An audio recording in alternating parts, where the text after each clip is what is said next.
में जीतन मांझी आगे का मुख्यमंत्री होगा, तब इसको हटाने के लिए इन्होंने क्या क्या नहीं किया। हमने इनको कहा कि आप फालतू इतना काम कर रहे हैं, इतना काम करने की ज़रूरतें नहीं है।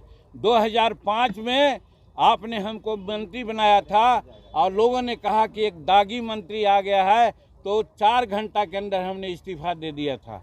अगर आप चाहते कि मुख्यमंत्री पुनः हम बनना चाहते तो हम इस्तीफा दे देते, इसमें कहीं कोई दो बात नहीं। लेकिन ये बहुत लोगों के कहने पर क्या क्या उसमें कारगुजारी की आप लोग सब लोग जानते हैं। तो कहने का मेरा मतलब है कि नीतीश कुमार हमको बहुत हम योग्य थे इस समझ करके नहीं बनाया। उन्होंने बनाया कि जीतन मांझी भुइयाँ जात और मुँह जात सीधा होता है, हम जो कहेंगे वो करेगा।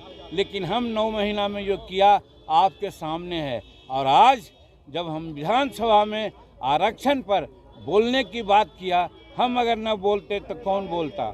आज हम 43 वर्ष से यहाँ का सदस्य हैं, मुख्यमंत्री के पद पर रह करके और मंत्री पद पर रह करके, राज्य मंत्री के पद पर रह करके, उप मंत्री के रह करके हमने जो अनुभव किया, अनुभव शेयर करना चाहते थे और शेड्यूल कास्ट शेड्यूल ट्राइब्स को उचित हक मिले। इसी के लिए हमने कहा कि आज 16% आरक्षण है, लेकिन आप जानते हैं कि कितना आरक्षण लाभ है और कितना लोग लाभान्वित हुआ है। आज हुआ है 7% आरक्षण है, इसको कौन देखेगा। आज 15 साल से ही हैं, इनके बड़े भाई छोटे भाई भी 15 साल से, 30 साल से आज 75, 73, 74 वर्ष हो गया। आज हम लोग मात्र 7 और 8% है, हमारा होना चाहिए 16%। अब जब ये आगे बढ़ा रहे हैं 20% कर रहे हैं, तो 20% करने से क्या फ़ायदा है जब ये नहीं देखेंगे कि हमको 20% लाभ मिलता है या नहीं। यही कहना चाहते थे, लेकिन इस बात को सुनना नहीं चाहते थे। दूसरी बात, सुप्रीम कोर्ट ने कहा था आरक्षण प्रमोशन में कि साहब आप स्टेटस को रखिए, लेकिन स्टेटस को दूसरे राज्यों ने रखा, लेकिन ये स्टेटस को नहीं रखा और सामान्य वर्ग के लोगों को प्रमोशन दिया और शेड्यूल कास्ट के प्रमोशन को केप्ट इन अबेयंस रखा कि सुप्रीम कोर्ट का आदेश आएगा तब करेंगे। यही हम कहना चाहते थे। ऐसा दुआतिया बात मत बोलिए। इनसे टेलीफोन पर बात करके भी हमने कहा था, तो हमसे कहा था इन्होंने कि नहीं, दोनों को प्रमोशन हम साइमल्टेनियसली देंगे। लेकिन जब देने की बात आई तो सामान्य वर्ग का प्रमोशन मिला, अच्छी बात है, उनका हम विरोध नहीं करते हैं, लेकिन साथ साथ शेड्यूल कास्ट का भी आरक्षण होना चाहिए था, जो नहीं हुआ। यही कहना चाहते थे। अब आगे आप लोगों के माध्यम से यही अनुरोध करना चाहते हैं कि इन सारी बातों को पब्लिक डोमेन में रखें। हम भी भारत सरकार के गृह मंत्रालय में या पर्सनल विभाग में या राज्य सरकार के अन्य राज्यपाल महोदय से मिलेंगे और कहेंगे कि ऐसे मुख्यमंत्री जिनका दिमाग लगता है कि अब कहीं दूसरे जगह चला गया है, इनको बर्खास्त कीजिए, यहाँ राष्ट्रपति शासन लगाइए और ताकि यहाँ बिहार की जनता को लाभ मिले और न्याय मिले। यही आगे हम लोग करेंगे।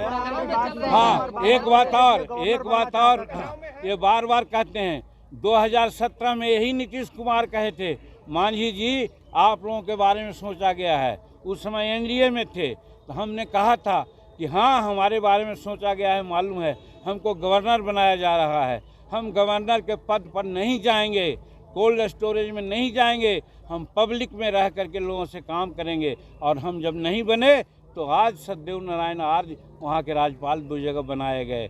और आज की बात जहाँ तक है, बात कहीं उठती है, हम कहते हैं कि हम विधायक रहें न रहें, मेंबर पार्लियामेंट रहें न रहें, जब तक हमारे नस में एक बूंद भी खून है, पब्लिक से डायरेक्ट कांटेक्ट करके पब्लिक का सेवा करना चाहेंगे। हम राज्यपाल स्वप्न में भी नहीं सोचा है, हम राज्यपाल नहीं बनना चाहते हैं। ये लोग हमको ख्याली पुलाव या सब जवाब दिखलाना चाहते थे, अपने तरफ कहते थे आ जाओ मेरी पार्टी में आ जाओ। हम क्यों उनके पार्टी में जाते। हम हिंदुस्तानी अवाम मोर्चा सेकुलर बनाया है, गरीबों के लिए बनाया है, 34-35 निर्णय अपने मुख्यमंत्री काल में लिया है। इसको इन्होंने मर्सिलेसली कुछ नहीं देखा, सबको कैंसिल कर दिया। अगर वो आज रहता, लागू होता, तो आज बिहार की स्थिति आगे बढ़ती। आज ये फिजूल खर्ची में पड़े हुए हैं। बताइए, नया म्यूजियम हाउस से पुराना म्यूजियम हाउस में अंडरग्राउंड जो बनाया जा रहा है 6,000 करोड़ रुपया की क्या ज़रूरत थी। और दूसरी बात ये हम कहना चाहते हैं कि आज पैसा है तो आज गरीबों को जो 60 वर्ष 70 वर्ष गुजार दिया उनको पेंशन देना चाहिए।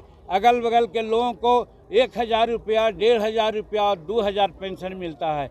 यहाँ 200 रुपया पेंशन मिलता था, जिसको 200 हम बढ़ाया 400 रुपया मिलता है। उससे कोई फायदा होने को है क्या? उसी पर